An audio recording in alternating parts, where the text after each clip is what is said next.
Clerk, call the roll, please. Steve Karyanen. Here. Kay Wilson. Here. Tweed Schuman. Tweed Schuman. He's on by phone. Stacy Hessel. Randy Newman. Here. Mark Halwig. Thomas Duffy. Marshall Savitsky. Here. Brian Bissonette. Here. Chuck Van Etten. Here. Jeff Haney. Here. John Righeimer. Here. Ron Kinsley. Here. Ron Buckholz. Present. John Sarowski. Here. You have a quorum. Thank you. Next item is pledge allegiance.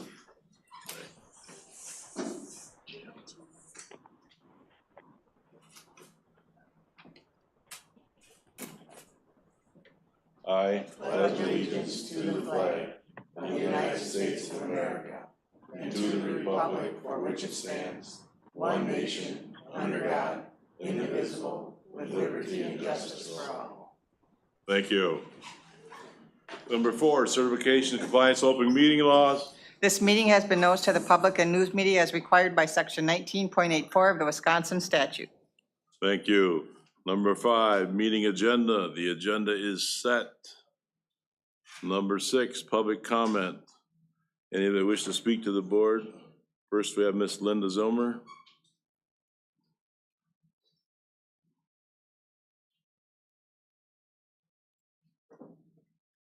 Good evening, Linda Zilmer, resident of the village of Birchwood in Washburn County and property owner in Sawyer County.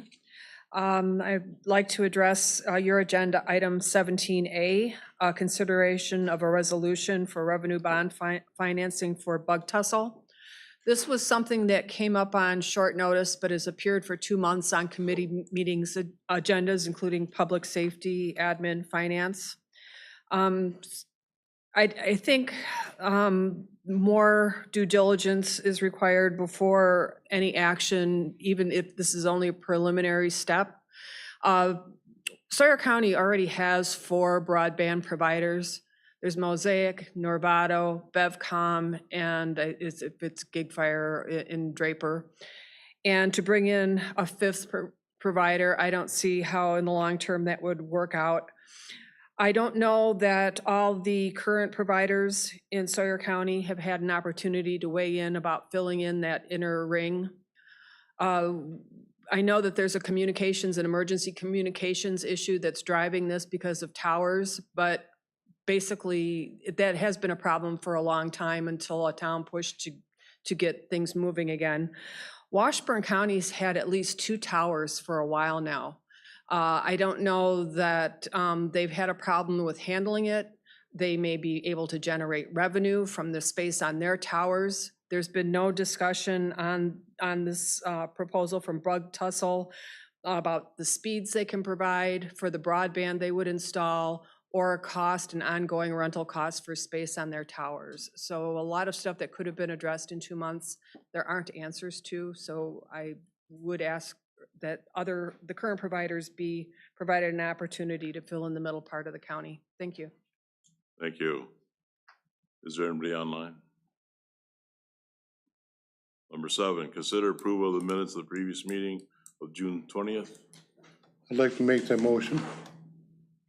Motion by Mr. Swolski, I'll second that. second by Mrs. Hessel. Any discussion? Hearing none, all in favor of the motion? Aye. Opposed? Aye. Motion carries. Thank you. Number 8, appointments, discussion, possible action. Andy? Yes, so we have a appointment on the agenda for ITBEC, which is also called the Northwest Wisconsin Tourism Group. Sherry Beckman's been our appointment to that group for a long time, working on the tourism side. She is retiring from her position at the Hayward Lakes Visitors Convention Bureau. Mindy Simons is taking her place, so we are looking to appoint Mindy to take Sherry's place on the ITBEC Board and Tourism Committee. Ms. Hessel? I make a motion to approve the appointment of Mindy Simons on the ITBEC. I'll second that motion, Mr. Chairman. We have a motion by Ms. Hessel, second by Mr. Buckles to approve the replacement of Sherry Beckman to Minnie Simpson. Any discussion? Hearing none, all in favor of the motion? Aye. Opposed? Motion carries. Thank you. Number 9, zoning committee, chairman report, Mr. Buckles. Okay, thank you, Mr. Chairman. The zoning committee will hold its monthly public hearing tomorrow at 8:30. At the last month's meeting, the committee heard and approved one conditional use permit. The committee also approved a final subdivision plat for a 7-lot proposal, conditionally approved a preliminary subdivision plat for 15-lot proposal. We also heard one rezone case, which will be discussed in the next on the agenda item.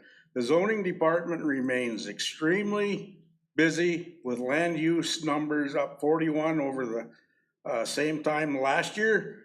2 new employees have started in the zoning office with training occurring. If there's no other questions, I will turn it over to Jay to present the action item for the rezone. That ends my report, Mr. Chairman. Thank you, Mr. Buckles. Mr. Zawalski? Yes, thank you, Mr. Chairman. We have one rezone case tonight. It's rezone number 24-008, Rodney and Cheryl Pearson. Property is located at 8421 Kepler Road. This is in the town of Ojibwa, parcel number 020-638-102202. It is 20 total acres, zoned industrial 1 and residential 1. The purpose of the request is to rezone approximately 18 acres from the industrial 1 into the residential 1. As per the applicant's statement, they're wanting to then propose a lot split to build another residential dwelling on that parcel of land. We have not seen the proposed survey map at this point, but if it was to be split into more than 4 lots, it would require a subdivision plat, which would go through the Sawyer County Zoning Committee level. It is unclear as to why this property was ever zoned industrial 1.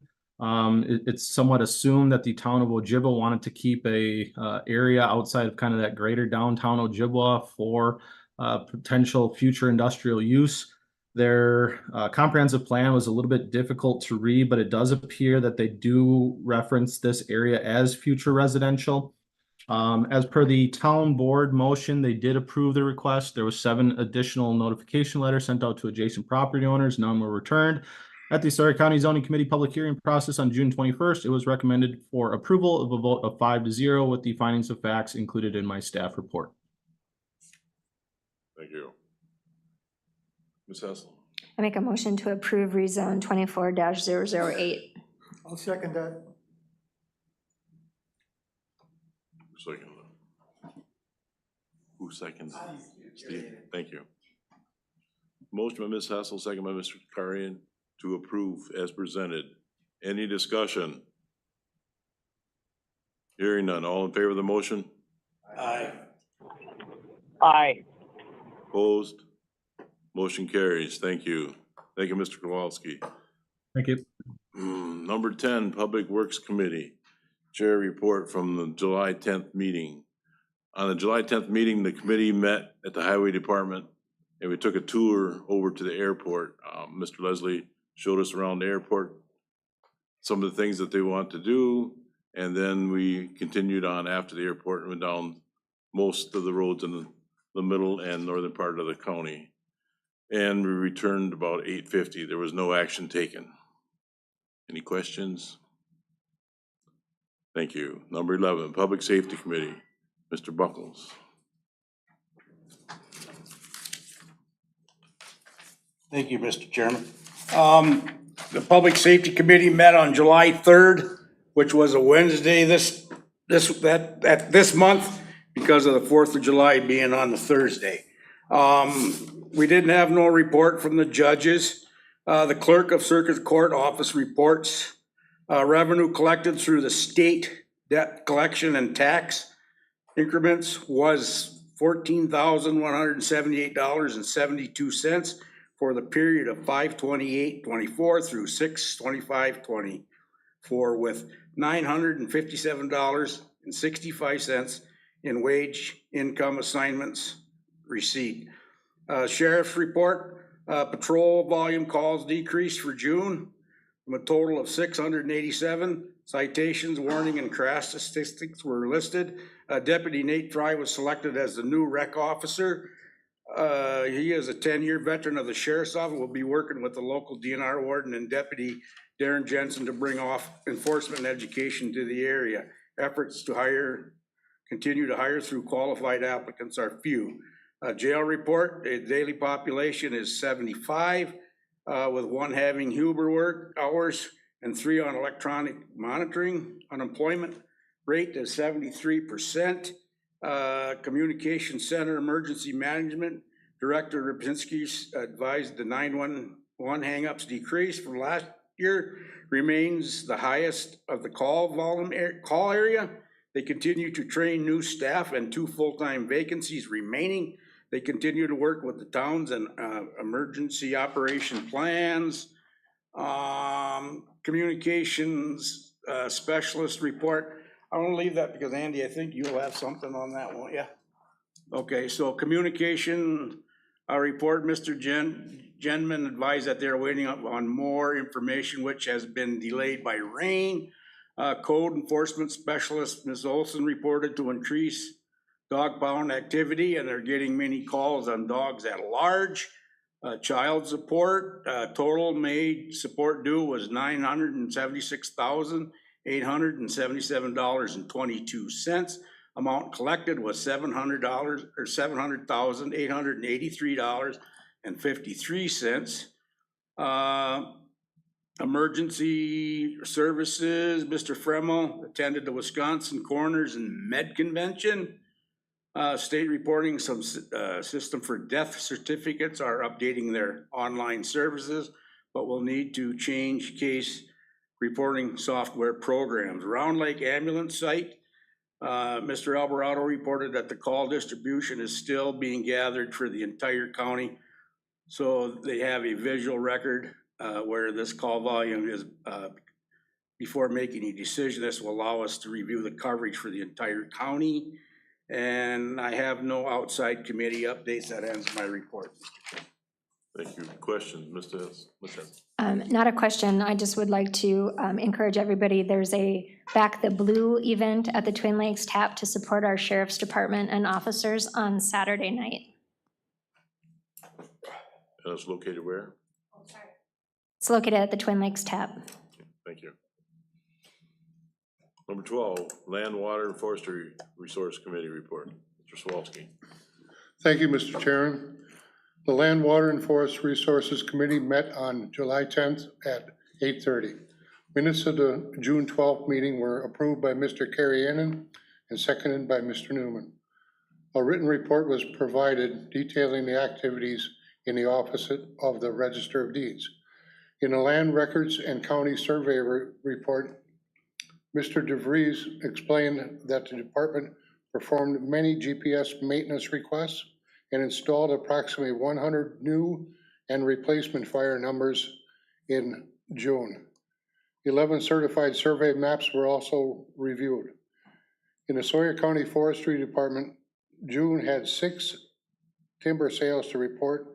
Mr. Peterson advised that timber sale value on file is at $4.6 million, and we are on target to make revenue goals for this year.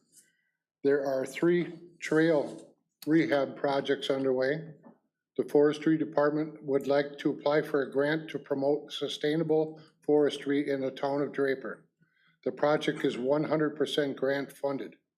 Motion was made by Mr. Newman to apply for the grant, seconded by Mr. Carrianen. Motion was carried. A motion was made by Ms. Wilson to approve the request to allow Class 1E motorized bikes on the Camba trails, seconded by Mr. Newman. Motion was carried. This will require an update to our ordinance and a 15-year plan. In the DNR forestry report, Mr. Fisher provided an update on the DNR hours provided to Sawyer County. In the zoning conservation department, Mr. Kozlowski stated that the department is starting plans for the Fish Trap Lake Dam project, which will begin in the fall of 2025. And they continue to monitor lake levels at the 7 owned dams with all the rainfall we've received.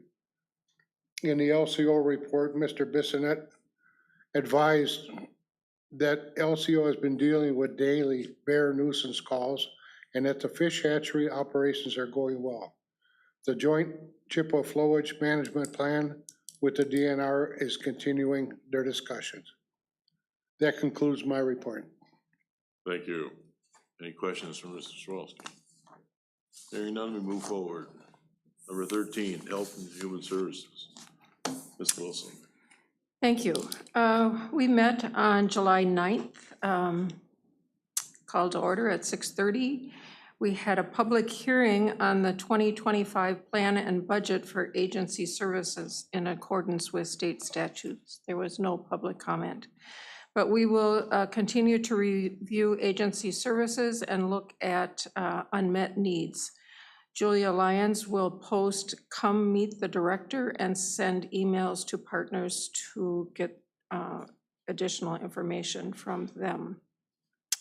There was no LCO liaison report. The Senior Resource Center reported that they're still looking for a cook.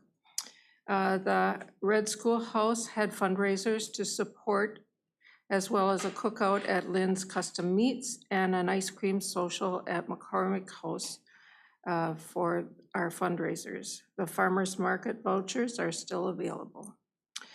In administration, Mr. Alvarado reported that Polk County has reached out to the need for a mental health facility that can manage crisis holds. They will be writing a resolution and are requesting the other counties to join in similar resolutions. The Wisconsin Counties Association and the Wisconsin County Human Services Association are also recommending that resolutions are written to support the additional need for funding related to mental health needs.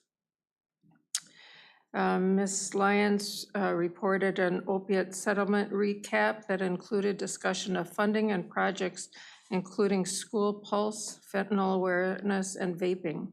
And the fentanyl awareness, there have been 3,200 fentanyl presentations, 50% reached children under the age of 18. There were 190 online Narcan training and 1,200 Narcan training in person. The School Pulse is a new program for children in the schools. It's a texting program that children, if they feel that they need to talk to somebody about anything, they can text and it will be a school psychologist that will respond and help them through any of their needs. And it's being well received. It started now in winter, and LCO and Hayward will begin in the fall. In the adult long-term care portion, there was a verbal report including a summary of the partnership between Sawyer and Barron counties in the We Care group. And that's a program to encourage awareness of the caregiver crisis. It's a multidisciplinary team that's been meeting to address more issues and concerns. And they also talked about the importance of having a power of attorney. In behavioral health, written reports and were presented. Northland Counseling is providing assistance for more mobile crisis. Ms. Carlson and Ms. Lyons are working to bring linkage and follow up for crisis in-house. Mr. Alvarado made note that all law enforcement agencies were sent a letter stating that someone needs to transport for Chapter 51 commitment, and it is the law enforcement agency that is responsible for transport. They can either do the transport themselves or hire a transport agency. However, if they do the transport, they are responsible for the cost. Mr. Savitsky mentioned the possibility of various law enforcement agencies providing transport coverage for each other with an MOU. To avoid paying the $1,500 transport fee per run. The reason law enforcement has been hiring out is due to lack of available staff. Under Child Protective Services and Youth Justice, Ms. Lyons and Mr. Alvarado highlighted that the expenses for out-of-home costs for CPS has come down significantly from where we were last year at this time, and because of the focus is to move children to less restrictive and more home-like settings when possible. In 2023, we did see an increase in out-of-home placements for youth justice, and the budget was increased in 2024, and they're going to have to be increased again because of the higher risk and more need for restrictive placements. Youth justice, we had a presentation about youth justice, and a third police officer luncheon recently occurred to bridge gaps and build relationships between at-youth risk and law enforcement. Police officers shared day-to-day responsibilities and their strategies were discussed. On public health, Ms. McKellen highlighted the public health booklet for municipalities. And from the Western Wisconsin Public Health Readiness Consortium. And thank you to the Hayward Rotary Club, the Hayward Area Chamber of Commerce, and Quick Drip for their generous donation that was used to support various initiatives. We talked about our budget, and we're pretty much online with our budget except for the transportation issues. And that was our evening. Thank you, Ms. Wilson. Any questions? Hearing none, we move on. Number 14, Finance Committee report. Thank you, Mr. Chairman. We met on July 11th. The treasurer, a written report was presented by the treasurer. Finance Department gave a report on sales tax distribution. It was a written report, was provided and reviewed, and we were down for the month of June. However, July visitor activity was very busy. We had a budget update. A written report was provided and reviewed by Mr. Markran. We are on target in most budget categories. We are at 51% net of fund balance draw and 46% net of the transfer to HHS. Capital Improvement Plan update, written report was provided and is showing that a total of $3,061.82 in expenses, as there was very little activity in June. The 2025 budget update, we are currently in the middle of the budget process with the department submitting their figures. Mr.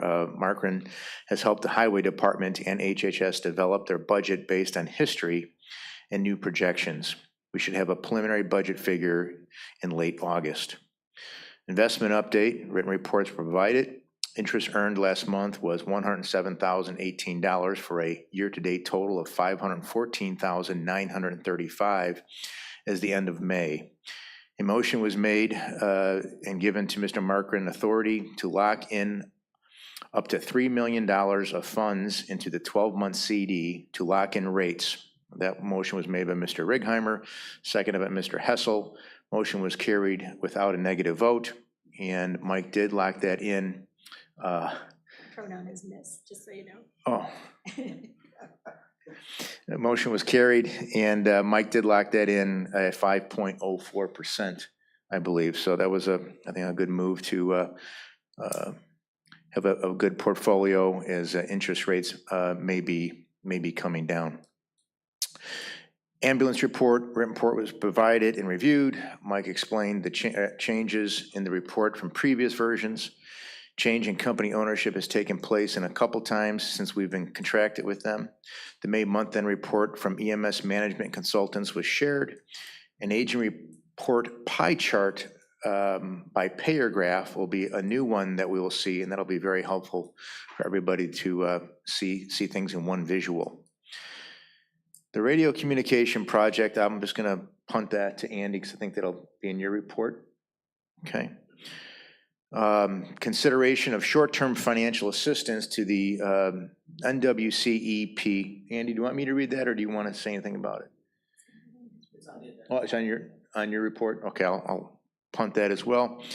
And future agenda items, next month at our meeting, we're going to discuss an Act 10 update. There could be some changes coming down the road. Nothing is set in stone, but a Dane County judge has ruled that parts of Act 10 are unconstitutional. And if that were to go through, that could have severe ramifications to government and schools. And so we're just going to kind of highlight that at next month's meeting, and we'll report more on that. And that ends my report. Thank you. Any questions? Hearing none, let's go to 15, Economic Development Report. Mr. Righeimer. Thank you again. You get to hear me a little bit. This one's a little shorter, though. So we met on July 8th. Apostle Island National Park letter of support motion was made by Mr. Duffy, second by Mr. Karianen, and motion carried. That is, I believe it was our congressman that was proposing, wanting to see support that we turn the Apostle Islands into a national park. It already has a national status, but not as park, and it is believed, we believed, that if it were to carry through, it'd be good for the whole area as far as tourism that may and should bleed down to our area. So that letter of support went through. Sawyer County Agricultural Fair Association report, there was no update, but I know they are, from their Facebook post, I can see that they're getting ready for the fair. University of Wisconsin Extension Department report, gave a report on the summer camp that is in session, and quarterly report was provided to the committee. Ms. Gregorian reported on efforts to promote local foods and organizational development work with towns and LCO to determine community needs and access to grant funds. Hayward Lakes Visitors and Convention Bureau written report was presented. We've had a record year of business sales in 2023. Room tax for the first quarter of 24 is expected to be low due to the lack of snow. Ms. Beckman announced that she is retiring this month and will be replaced by Mindy Simmons. Northwest Regional Planning Commission report, there was no update. Economic Development Corporation report, the Incubator House, funded by the Thrive Grant, will be open to the public for business coaching Mondays and Wednesdays from 4 to 6 p.m. Overcoming events including an open house July 18th, 5 to 6:30 p.m. to celebrate new business timber green services, and a tribal toolbox workshop August 1st from 10 a.m. to 1 p.m. The Housing Committee continues a feasibility study to look for the building land. Library updates. Ann Larson spoke on recent and upcoming speakers and events at the Weiss Library. Written reports provided by the Weiss and Winter Libraries. Motorized trail and non-motorized trail report. Mr. Duffy reported that Berkey registrations continue to come in with good numbers. Lumberjack Fest features comedian Charlie Behrens, and tickets are selling fast. The Telemark Pentathlon project is underway with a grand opening set for August. Mr. Righeimer read a report from Ms. LaRue on record attendance for ATV tourism over the 4th of July holiday. Mr. Alvarado gave a broadband update. I will pass on that, as I'm sure that would mention his report. Outside committees, Mr. Karianen attended a meeting for the Indian Head Community Action Agency and reported on current efforts to fund the CEP board.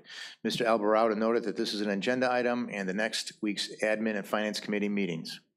Historical Society, Mr. Ferguson reported on new display items the society is working on. There will be a meeting in Stone Lake next month featuring John Detloff as a speaker. Future agenda items, Mr. Alvarado thanked Sherry Beckman for her work and requested the appointment of Mindy Simmons on the next agenda. And that concludes my report. Nice job. Yes, Ms. Hessel. The fair has installed their flag, so it looks their flagpole and their flag, I think it's a 30-foot flagpole. It looks amazing, so good job on that. Good, thank you. Number 16, outside committee updates. Anybody care to share anything? Mr. Carey? Yes, thank you. Monday, 22nd, I've got Indian Head Community Action Agency meeting down in Ladysmith. I attended one last month as well, and a whole new group of people with whole new acronyms, so I'm still learning, but hope to get up to speed soon on it. I've also been told that there should be an orientation, one-on-one orientation with a few of the folks there to get a little more into the weeds of what all they do and how they do it. Sure. The other thing I've been involved with, of course, is CEP, and we had a conference call yesterday, and it it was actually the consortium conference called for Workforce Investment Board, but SEP and WIB are interconnected in a number of ways, and I'm still trying to figure all that out too. But to help us all through this, Jeff Muse from SEP is here, and I think maybe it's best if he gets up and kind of gives his view on where SEP is at. Last month, I told you that they're doing a great job of providing services. The report card and everything was very good, but they're running into some financial difficulties as of late, and we'll see if Jeff can tell us how he's gonna work through it. Thank you, Steve. Bonjour. I'm Jeff Muse. I'm the Executive Director of Northwest Wisconsin SEP and the recent victim of a broken kneecap, so I apologize for my struggling. But so SEP is the local job center for the 10-county area in Northwest Wisconsin, and we provide services for people who are looking for work, who may want to look for training. Then we work very, very heavily with the youth programs, and we have contracts with the Wisconsin Division of Vocational Rehabilitation and the 4 tribes that we work with, including LCO, Bad River, Red Cliff, and St. Croix.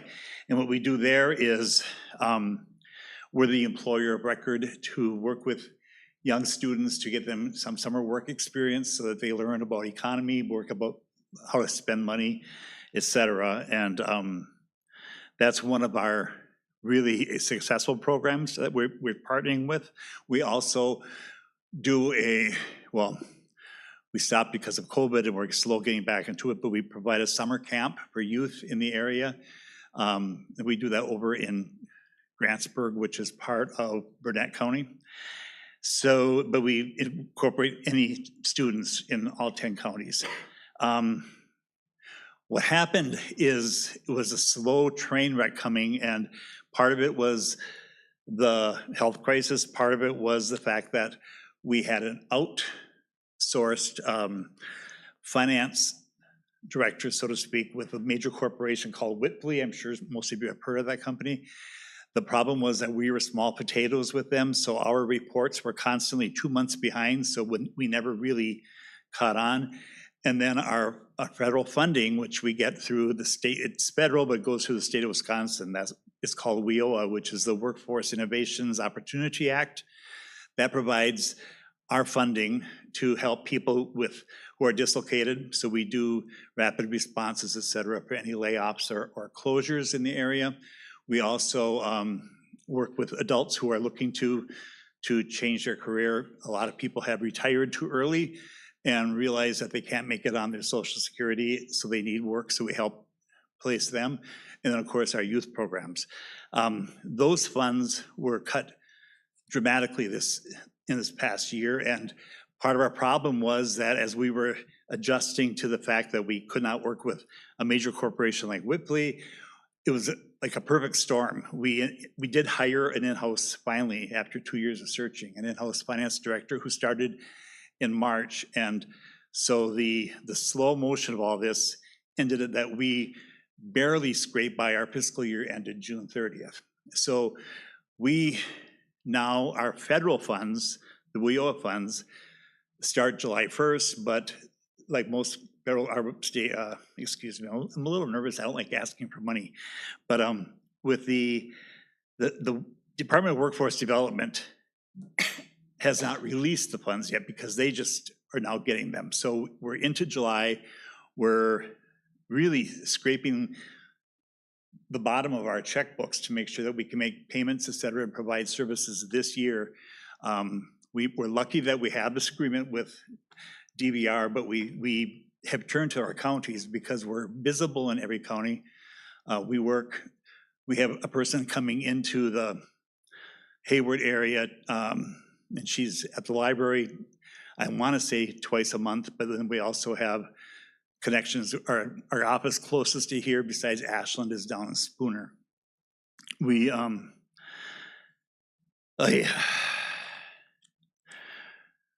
we're looking at a $300,000 budget adjustment that we're making this year. So to do that, we are reshaping what SEP is. We're probably going to be doing more telemarketing or telecommunications with our areas. We are laying off staff, most likely. We are looking at attrition, not replacing people through attrition, but yet still being able to provide the services. So we see SEP as still being strong, but in much smaller scale. And in order for us to really move forward, we're asking each of the counties if they would help us with we wanted a gift, but we'll take a loan of $5,000 each. So that would give us $50,000, which would make us a little bit more liquid until the government money comes in and we're okay to proceed as usual. But we're having special meetings with our board. Steve's on our SEP board and our consortium board, looking at major cuts, big adjustments, and that's kind of where I'm at right now. I'll answer questions if I can. Ms. Hessel? Oh, sorry, I had an update after he was finished. Mr. Buckles? Anybody else have any questions for him? Thank you. Thank you. You want to go with an update? Pardon me? You want to go with an update, or you want to wait till Sure. we? Nope, I'm okay You want to with- wait till we have it on the agenda down here? No, I'm good with the outside committee updates still. So there's a team of us, the Hayward School, LCO School, Winter School, Public Health, and Kathy Mullally. We're doing a Sawyer Strong Suicide Prevention Walk, and that's September 20th in Hayward and September 21st in Winter. So as we get the posters, I'll bring those too. Thank you, Mr. Buckles. Yeah, thank you, Mr. Chairman. Usually I'd have an update for you from the Nemacoggin Transit, but we didn't have a board meeting today because we did not have a quorum. So now it's rescheduled for August. Also, Mr. Kirian sent me an email this morning on the meeting for Northern Waters Library. Apparently, I didn't get the email. He got it. I don't know if it's got told that I'm the new, it was? It was approved, yeah, but they didn't get it or whatever because he got the email. So, but they have a meeting Saturday, so I'm gonna go up there and I'm gonna attend and I'll introduce myself at that time. So, Good. That's all I have, Mr. Kim. Thank you. Anybody else have anything they want to share on these outside committees? If not, I thank you. We will continue to try to do that and maybe think of a better way to bring them in, but that's presently what we're doing. Number 17, County Administrator's Report, Mr. Alvarado. So let's start with the 17A. It's the consideration of the initial resolution approving revenue bond financing for Bug Tussle Wireless, along with a notice of intent. So just briefly on those, right now we're working through proposals from GenCom and then GenCom with Bug Tussle. There's essentially two different proposals to help us rebuild our public safety network. Neither one is finalized. There's a lot of moving pieces as far as tower locations, using existing towers, building new towers, or partnering with Bug Tussle for them to build a network where they would build the towers. So there's still due diligence we're doing. We think we've got all the tower locations. We know that coverage is possible for both proposals. LCO, the WOJB radio tower is a central piece of that. So just specific to what's on the agenda for Bug Tussle, in order to continue with Bug Tussle as an option, the timing of their revenue bonds require that we would have to pass this initial resolution along with the notice of intent. It does not bind us to continuing on with them. Essentially within 1 month, though, by next month's meeting, we have to either commit or abandon them as a proposal. The initial resolution, there are other counties in the same position as us considering whether to partner with Bug Tussle. And they also have to pass the initial resolution because it's a revenue financing. There has to be public notice. That's why the notice of intent is there.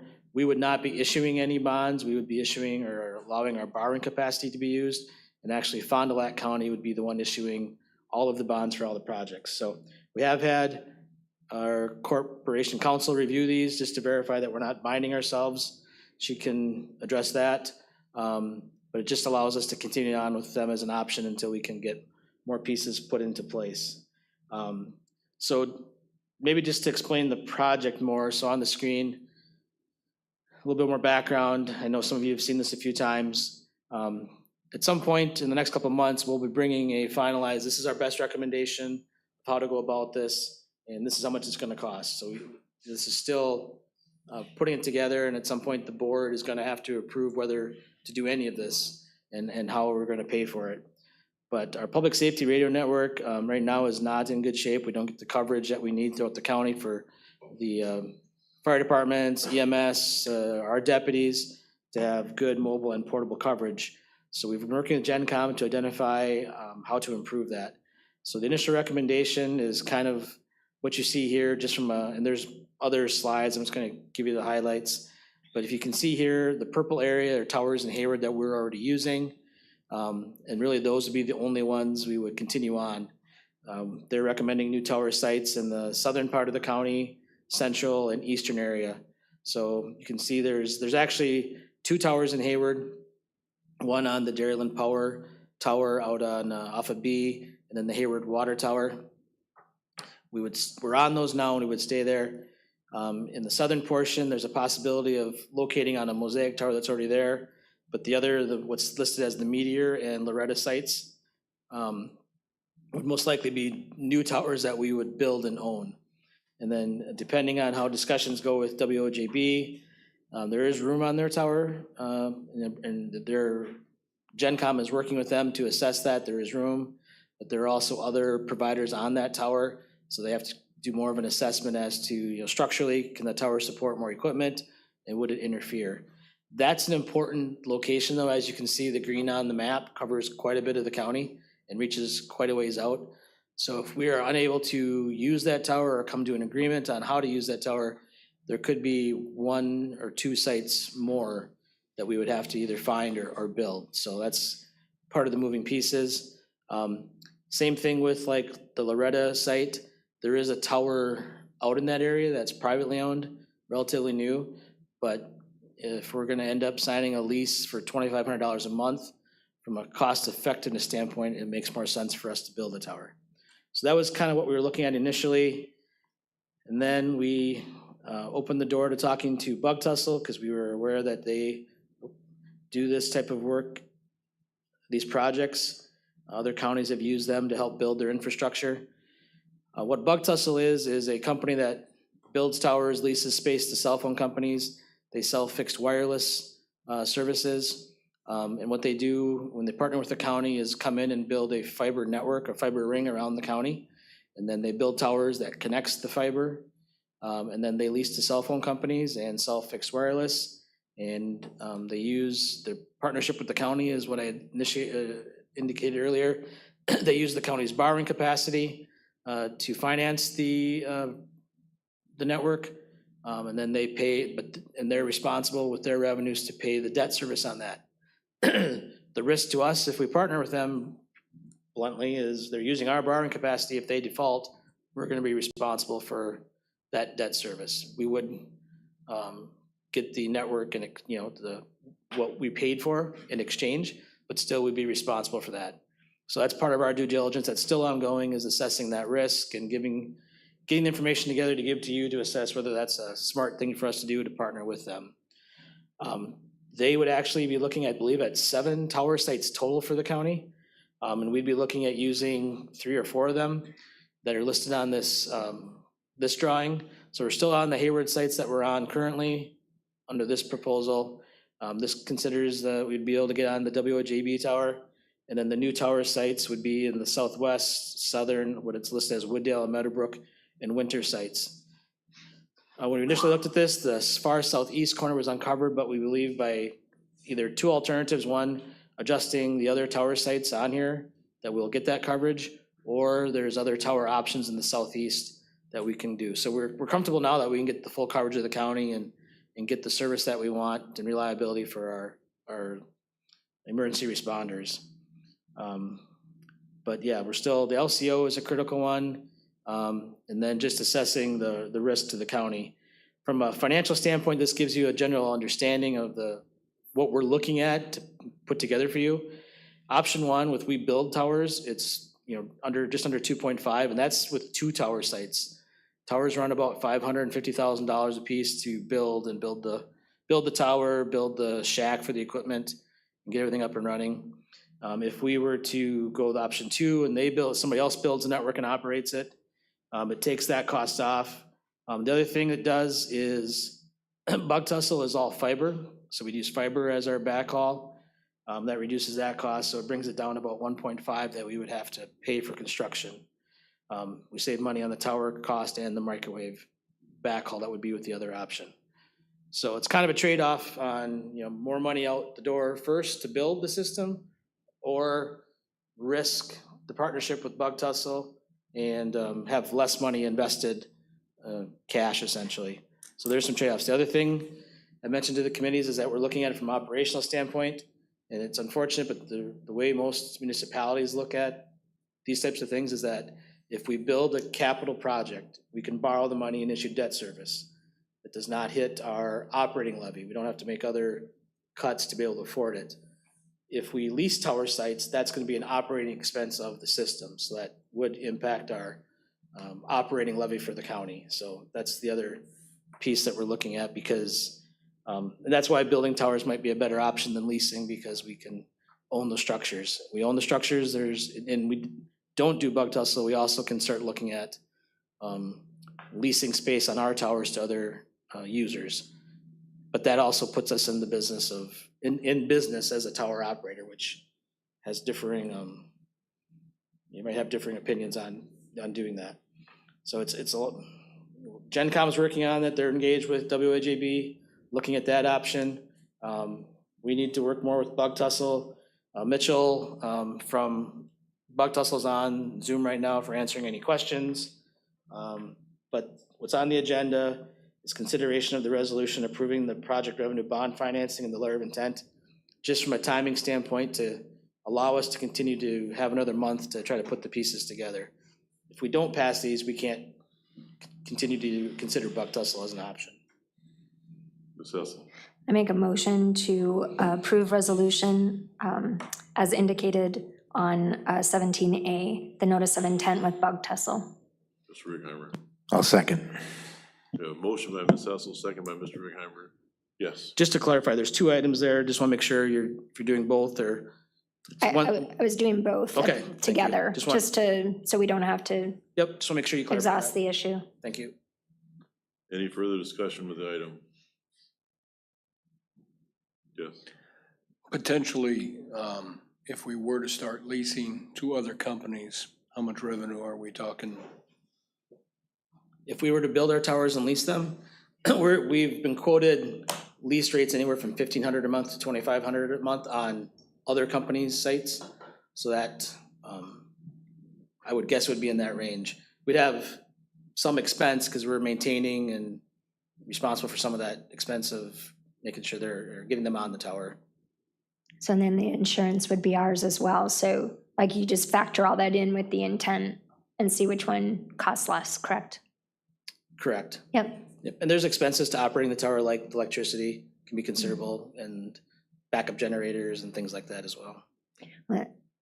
How big is the tower by Oxbow? I was past there last night and there's 0 cell service. I hit a deer and I was like, when can we get better cell service that way? Yeah, I don't know. Most of the towers in the county are 250 feet. Some are 300 feet. Okay, thank you. So how many bars did you have over there? I had none. I had no bars at all, and I was gonna stop at a bar because I hit a deer. So we have a motion by Ms. Hessel, second by Mr. Rickheimer. Any other discussion? Hearing none, all in favor of the motion? Aye. Opposed? Motion carries. Thank you. Letter B. So letter B is a follow-up to what you heard a little bit from Mr. Kariainen and Mr. Muse from Northwest SEP. So there's a resolution there that would approve a $5,000 loan to Northwest SEP. Let me just make sure. That would be due by the end of this year. Number 2 is the original request received from SEP, and number 3 on there is some background financials for Northwest SEP. So like Jeff had indicated, they approached the counties informally, probably we started hearing about this in May, but the official request came in June. Was they were wrapping up their fiscal year. They had expenses they weren't gonna be able to cover because some of, the decline in funding, the increase in expenses, the delays in receiving their reimbursements for 2023-24 expenses. Some of them won't come in until July. So they had gone out and asked for $5,000 from each of the 10 counties in the region that are members. They also had, subsequent to this, they also secured a short-term bank loan to help them get through, but they're still requesting the $5,000. Now, I would say from the initial request and our initial discussions with what their shortfall is, it has gone up. I think initially it was maybe 150, and now we're talking 300. But they still believe they'll be able to repay the loans to the counties with their federal funding that's coming in. Unrestricted federal funding. And I'll ask Jeff if you can update this. The last I had heard, Rusk, Price, Bayfield, Ashland had approved the 5,000. I don't know if there's any updates to that. You say 4 or 5? Those are 4. We got 5. So then the newest one would have been. I got it at my fingertips. Bayfield, Ashland, Rusk, Price. And Sawyer, that's you. I don't. It's great here, right? Mark, so that was, thank you. Thank you. So that's where that's at. So that's why we're bringing this to you.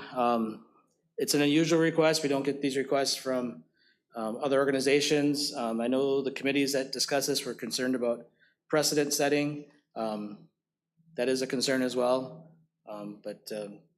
Yeah, we didn't put this in here as a grant. It is a short-term loan to help them get through it was initially to get through the end of their fiscal year, but now it's to get them into the calendar year and give them a chance to rearrange their house and get things in order.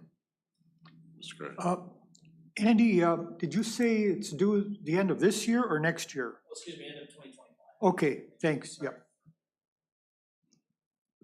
What are the ramifications if they don't pay it back? My take would be we're just out the money because it's going to be an unsecured loan. There's no way for us to secure it. They don't have essentially any assets to secure it with. They're pledging their inbound revenue to repay the loans. So it's I would say, and I don't want to put all the burden on Steve's shoulders, but it's really the oversight board's responsibility to make sure the counties get repaid, that they have a plan in place to repay the counties. Sorry, that's the best I can do. I would agree with that statement. Okay, thank you. I'll make a motion that we approve the loan. I'll second that. We have a motion by Mr. Righeimer to approve, second by Ms. Wilson. Any discussion? Hearing none, all in favor of the motion? Aye. Opposed? Aye. Opposed, motion carries. Thank you. Letter C, public record request. Fee schedule. Yes, item C is the adoption of a fee schedule to address public records requests. There's a resolution there that summarizes what the fee schedule or what we're trying to do. And then the fee schedule itself is intended to try to make things a little more straightforward and black and white and transparent in how we respond to records requests. The clerk has done a great job of documenting for the last year, year and a half, the number of requests and how the fulfillment works. She's had to work with the departments to try to calculate the cost to respond to those requests. And it kind of can be all over the board because different offices have different clerical levels. They take different approaches. And with our adoption of Next Request, which is a portal that will exist in our website where we can take requests online, but also if we still get them, if we get them any form, written, verbal, online, they all have to be responded to. They get logged there. And this is just intended to say that, one, it's adopting the Attorney General's guidelines as far as location of records. But if there's a paper copy, if we're taking a paper record and turning it into a paper copy to give to a requester, it's 25 cents a sheet. Staff time, we broke it down into 5-minute increments based on the lowest clerical wage. It's $1.92 for each 5-minute increment. If costs don't exceed $5, we're not going to charge for it. But if charges exceed $5, we will charge. If they exceed $50, we will ask for prepayment. It goes through paper to paper, paper to digital for email attachments, digital records to digital copies for email, digital records to physical mediums like flash drives and how much those cost, if we need to change the format. It also includes new adoption of state statute. Act 253 was just passed this spring, which allows Sheriff's Department to charge for the redaction of audio and visual files. That is a big part of records requests these days, is requests to our Sheriff's Department for case files, pictures, body cam footage. And so now they can charge for the cost to redact those. I guess that pretty much summarizes it, but just trying to get a black and white policy that we can adopt. What's in here as far as the charges will be added to our document that has our fee schedule that we adopt every year with the budget. We'll amend that. That's part of the resolution. And then we have some play, and we'll see how this works. And if in the future we need to make any adjustments, we can do that. Ms. Hassel? Is Mr. Buckles first? I was watching. Okay. All right, so I will make a motion to approve the adoption of the Sawyer County Public Records Request Fee Schedule. Mr. Buckles. Second. So a motion by Ms. Hassel, second by Mr. Buckles to approve. Any discussion? Hearing none, all in favor of the motion? Aye. Opposed? Motion carries. Go ahead. All right. I'll just give a brief update from our report for the month. So from a personnel standpoint, when we get to spring, summer in Wisconsin, people get their feet underneath them and start to make decisions on where they're going to live and changing jobs. So we see more of that the last few months. But we're having some success in filling those positions in a timely manner. So we're close to being filled up in dispatch finally. And we're still a couple short in the jail, but we have enough staff there to operate the jail. It's fortunate that jail numbers are down a little bit, but we seem to be retaining people. We do have 2 positions on the patrol side, court security and a patrol deputy that we're still recruiting for. Those are going to be a little more difficult to fill. Most of the candidates coming out of recruit school already have, they're already attached to an agency. We went that route last year, but this time we don't have any candidates to put into the academy. We're still short of paramedics in the ambulance service. We were able to recruit van drivers for veteran service. We did fill zoning administrator, deputy zoning administrator, and administrative assistant positions. We did have a retirement in the county clerk's office for the deputy county clerk. We did fill that position with an LTE person through the end of the year. And then we're still recruiting for a clerk of court deputy at part-time. We had that filled, but has opened back up and we're working to fill that. No update on the grievance. That's been ongoing for almost a year now, or not quite a year, about 6 months from that originated a year ago. All the briefs have been filed, so we're hoping for a decision from the arbitrator soon. You may have saw in the administration committee agenda, there was another grievance to be heard by them this month. However, that was withdrawn before the meeting and there's nothing there. Other than that, we're working on, it's just time to update the personnel handbook. So we're making a lot of edits there that will still have to be reviewed by council and then brought to the committee to bring to the board.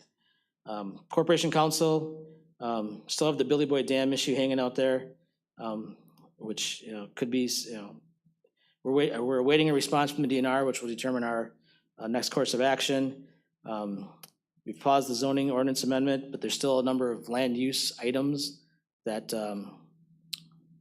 keep popping up, let's just say that. Some things from years ago that are reemerging, and there's just a lot of work there right now. Tourist Rooming House, the ad hoc committee is scheduled to meet July 31st and that's the updated committee, or the reform committee, to take another look at that. Airport's been busy, no real new items there, except the committee was able to go out and see the airport and have a chance to talk to the manager and hear how things are going there. Kind of the same with the ambulance. Ambulance calls are up because of this time of the year, so we're stretched there. The new billing company is in place. They acquired our former billing company, so we're adjusting to them and getting new reports that actually look a lot better. And then still reviewing the offer from the town of Round Lake that is interested in providing us a location to build another ambulance station. I'll just say initial look, it just seems unlikely that that's a good idea for us, but we'll have a full report based on call volume and location and how it affects the rest of the ambulance service. And then similar to what we did with the courthouse staff a couple months ago, the sheriff's department and ambulance staff are going through some additional training. And this is more about not specific to their job duties, but just trying to improve teamwork, communication, that type of thing. So they have 3 sessions, the first of which was yesterday for both of those. Nothing new really on economic development or broadband, just that I do have another meeting. I'm meeting with a telephone call with Mosaic tomorrow to discuss how their projects are going now and what they're looking at potentially for the BEAD process. No updates on communications with LCO. We are still hopeful that we can get the CJCC agreement back in place and have a discussion about that. CJCC updates, diversion and treatment court have been up and running. Both are at capacity. Diversion has a waiting list and treatment court has the max number of individuals, 10 that are part of the recovery court. The TAD grant was submitted for next year, and we did hear an update at the CJCC about how HHS Public Health utilized the opioid funds for the fentanyl awareness campaign. They ended up using a lot of other funds than the opioid settlement dollars, so a good chunk of that is staying in the opioid fund for future uses. And then I think that has been mentioned, youth justice has really ramped up this year, so we have a number of youth placed outside of the county. I believe we are 1,200% over budget in that area just because of the expense of placing the youth in those locations. Not something that had been really focused on before, so we'll be looking at a budget adjustment for next year to anticipate that. On the other side, adult out-of-county placements have been well managed, and just children placed out of the home in foster care or kinship care or residential facilities, a lot of those cases have been wound down, so we are making progress on that side. Departments are working on their 25 budget. They're due in by the end of the month. Some of them are already in, and then now we're scheduling meetings with some of those to just address future plans, what they're doing. 2 new position requests for sure have come in. I think there's a couple others being worked on, but court security, deputy transport from the sheriff's department, and then a zoning technician in the zoning department. Facilities updates, the mailroom, we're waiting on the door to finish that off. The fence for the security of the branch 2 offices is complete. And then they'll be working on other projects in the clerk of court and DA's window on security there. We went through the public safety radio network, and Ms. Wilson mentioned the WCA initiative for mental health funding. So we were responding to that. Act 207 was passed this spring by the legislature. It has to do with tax deed properties and how they are acquired, and then the steps to go through to sell those and return the funds to the prior property owner. It has a few new wrinkles on that, so we're working with the treasurer on how to address those. And that's my report. Thank you. Any questions from Mr. Alvarado? Good job. Number 18, correspondence, reports, conferences, and meetings. The Lumberjack Bowl is the first week end of August, the first 1, 2, 3, I think. and the fair is like the third week of August. Anybody else have anything else? Lynn has us do sign some papers before we leave, so don't depart too quickly. Meeting adjourned. Have a great week.